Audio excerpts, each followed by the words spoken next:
পিতা, পুত্র, পবিত্র আত্মার নামে আমেন। খ্রিস্টে আমার পরম প্রিয়জনেরা, আজকে জুলাই মাসের 25 তারিখ। আর আজকে খ্রিস্টমণ্ডলী পেরুদূত জাকবের পার্বণ পালন করছেন। পেরুদূত জাকব ছিলেন যোহনের ভাই, সাধু পিতর ও আন্দ্রিয়র মতো গ্যালিলিয়ার জেলে। যিশু যখন গ্যালিলিয়ার হ্রদের ধারে প্রথম আসেন, জাকব তখন যিশুর আহ্বানে সাড়া দিয়ে সবকিছু ত্যাগ করে তিনি মানুষ ধরা জেলে হয়ে ওঠেন। পিতর ও যোহনের মতো জাকবও ছিলেন যিশুর ঘনিষ্ঠ শিষ্য। তাই তাবর পর্বতে প্রভু যিশুর যখন দিব্য রূপান্তরিত হন, তখন জাকব সেই ঘটনার তিনি সাক্ষী হন।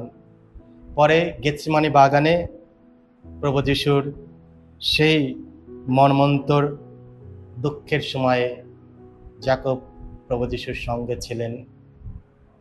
শেষ পর্যন্ত তিনি ঈশ্বরের জন্য প্রথম শিষ্যদের মধ্যে প্রথম যে শহীদ হন এবং যিশুর জন্য নিজের প্রাণ বিসর্জন দেন। আজকের এই জাকবের পার্বণে আমি আপনাদের সকলকে ডেলি মান্না ঈশ্বরের বাণীতে আমি আমন্ত্রণ জানাচ্ছি। আজকে জাকবের পার্বণে আমাদের পবিত্র মঙ্গল সমাচার নেওয়া হয়েছে মতিরচিত মঙ্গল সমাচার থেকে 20 অধ্যায় 20 থেকে 28 পদ। পরে এক সময় জেবেদের সেই দুই ছেলের মা তার ছেলে দুটিকে নিয়ে যিশুর কাছে এগিয়ে এলেন এবং তার কাছ থেকে কিছু চাওয়ার ভঙ্গিতে নিচু হয়ে প্রণাম জানালেন। যিশু তাকে বললেন, তুমি কি চাও? তিনি উত্তর দিলেন, আপনার আদেশে, আপনার রাজ্যে আমার এই দুই ছেলের মধ্যে একজন যেন আপনার ডান পাশে আর একজন আপনার বাঁ পাশে বসতে পায়। উত্তরে যিশু বললেন, তোমরা যে কি চাইছো তা তোমরা বুঝতে পারছো না। আমি নিজে যে পাত্র থেকে পান করতে চলেছি, তোমরা কি সেই পাত্র থেকে পান করতে পারো? তারা উত্তর দিলেন, হ্যাঁ, আমরা পারি। যিশু তাদের বললেন, আমার সেই পাত্র থেকে তোমরা অবশ্যই পান করবে, কিন্তু কাউকে আমার ডান পাশে বা বাঁ পাশে বসতে দেওয়ার অধিকার তো আমার নেই। সেই স্থান দুটি যে তাদেরই প্রাপ্ত যাদের জন্য আমার পিতা তা নির্দিষ্ট করে রেখেছেন। এইসব কথা যখন বাকি 10 জন শিষ্যের কানে এলো, তখন ওই দুজন ভাইয়ের ওপর তারা রেগে গেলেন। তাই যিশু তাদের কাছে ডেকে বললেন, তোমরা তো জানোই, বিজাতিদের শাসকেরা নিজেদের প্রজাদের ওপর প্রভুত্ব চালায়, তেমনি তাদের মধ্যে যারা বড় তারাও আবার অন্যদের ওপর কর্তৃত্ব ফেলায়। তোমাদের মধ্যে কিন্তু এমনটি যেন না হয়, বরং তোমাদের মধ্যে যে বড় হতে চায় তাকে হতে হবে তোমাদের সেবক, এবং তোমাদের মধ্যে যে প্রধান হতে চায় তাকে হতে হবে তোমাদের দাস, ঠিক মানবপুত্রের মতো। সে তো সেবা পাওয়ার জন্য আসেনি, এসেছে সেবা করতে এবং বহু মানুষের মুক্তিপণ হিসেবে নিজের প্রাণ বিসর্জন দিতে। এই হলো প্রভু যিশুর মঙ্গল সমাচার। খ্রিস্ট আমার পরম প্রিয়জনেরা, আমরা সবাই আমাদের এই সমাজে কিছু হতে চাই। আমাদের প্রত্যেকের স্বপ্ন থাকে যে আমরা বড় হয়ে আমরা কিছু হব, নাম অর্জন করব, খ্যাতি অর্জন করব, ধন সম্পত্তি হবে, মানুষ আমাদের নাম করবে। এবং তার সঙ্গে প্রত্যেক মায়ের তাদের আকাঙ্ক্ষা থাকে যে তাদের ছেলে তাদের পায়ে দাঁড়াবে এবং বড় কিছু হবে। আর তার জন্য আজকে আমরা মঙ্গল সমাচারে দেখলাম যে জাকব ও যোহনের মা তিনি যিশুর কাছে আসলেন দুই ছেলেকে নিয়ে, আর একটা বিশেষ অনুরোধ তিনি রাখলেন প্রভুর কাছে। তিনি কি অনুরোধ রাখলেন? তিনি যিশুকে বললেন, আপনার আদেশে আপনার রাজ্যে আমার এই দুই ছেলের মধ্যে একজন যেন আপনার ডান পাশে আর একজন আপনার বাঁ পাশে বসতে পারে। একটা অনুরোধ মায়ের, যাতে তার দুটো ছেলে ভবিষ্যতে একজন যেন যিশুর বাঁ পাশে আর একজন যেন যিশুর ডান পাশে, তার মানে তারা যেন একটা সম্মানীয়, একটা খ্যাতি নামক জায়গায় তারা যেন দাঁড়াতে পারে।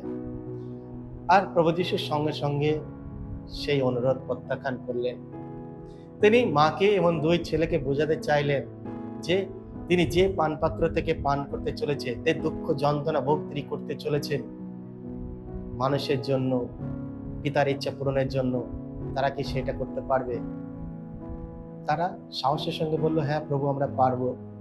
হয়তো সেদিন তারা বুঝতে পারেনি তারা কি সেই পানপাত্র বলতে তাদের কি বোঝানো হয়েছে। তবু যিশু বললেন, হ্যাঁ অবশ্যই তোমরা পারবে। আর তাই আজকে যখন আমরা জাকবের পার্বণ পালন করছি, সেই জাকব একদিন সেই পানপাত্র থেকে পান করতে পেরেছিল। যিশুর নামে তিনি শহীদ হতে পেরেছিলেন, নিজের প্রাণ বিসর্জন দিতে পেরেছিলেন। কিন্তু যিশু অন্যভাবে তিনি তাদের বোঝাতে চাইলেন যে কাউকে ডান পাশে, কাউকে বাঁ পাশে একমাত্র আমার পিতাই দিতে পারে, তার অধিকার আছে। আর সেই জায়গাটা শুধু তাদের প্রাপ্ত যাদের জন্য সেটা প্রস্তুত করা রয়েছে। আর তারপর আমরা শুনলাম যে বাকি 10 জন শিষ্যদের মধ্যে না একটু মনোমালিন্য হলো। তারা এই দুই ভাইয়ের ওপর প্রচন্ড রেগে গেলেন। আর তাই দেখে যিশু তাদেরকে একটা শিক্ষা বানিয়ে তিনি দিলেন আজ, কিভাবে মহত্তর হতে হয়, কিভাবে নাম ও খ্যাতি অর্জন করতে হয়। হয়তো আমাদের এই বিশ্বের চোখে, সমাজের চোখে সেই খ্যাতি, সেই মহত্তর আমরা হতে পারবো না, কিন্তু আমরা যদি মানব পুত্রকে স্মরণ করি, প্রভু যিশুকে তিনি উদাহরণ হয়ে তিনি বললেন যে মানব পুত্রকে তোমরা স্মরণ করো। তিনি মানুষের কাছ থেকে সেবা পেতে আসেনি, বরং সেবা করতে এসেছেন। আর তিনি কিভাবে সেবা করলেন? তিনি মানুষের পাশে থেকে, মানুষকে ভালোবেসে, মানুষকে ক্ষমা করে, তিনি মানুষকে ঈশ্বর বাণী প্রচার করে তিনি মানুষকে দিলেন যে মানুষকে সেবা করা, মানুষের পাশে থাকা, তাদের প্রতি দয়া করুণা দেখা একটা মহত্তর কাজ। হয়তো মানবের চোখে, মানুষের চোখে আমরা হয়তো মহান কিছু হতে পারবো না, কিন্তু ঈশ্বরের চোখে, ভগবানের চোখে আমরা কিন্তু মহত্তর হতে পারি। আমাদের সামনে একটা উজ্জ্বল দৃষ্টান্ত রয়েছে মাদার তেরেজা। আজ মাদার তেরেজাকে সবাই মা বলে ডাকে কেন? কি কারণে তিনি জগৎ বিখ্যাত? শুধু মানুষ সেবার মধ্যে দিয়ে তিনি দেখিয়ে গেছেন, মানুষের প্রতি ভালোবাসার মধ্যে দিয়ে তিনি মানুষকে জয় করেছেন। আর সেই মানুষ সেবার মধ্যে দিয়ে সারা বিশ্বকে তিনি প্রমাণ করেছেন যে কিভাবে মহান হতে হয়। খ্রিস্ট আমার পরম প্রিয়জনেরা, হয়তো আমাদের প্রত্যেকের স্বপ্ন থাকে আমরা কিছু হব।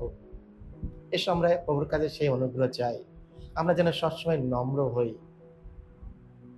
ঈশ্বর চরণে আমরা মহান হওয়ার চেষ্টা করি, তার সঙ্গে ঘনিষ্ঠ সম্পর্ক তৈরি করার চেষ্টা করি। তিনি আমাদের পরিচালনা করবেন কিভাবে মহান হতে হয়। মহান শুধু খ্যাতি, টাকা পয়সা, সুনামের ওপর নির্ভর করে না।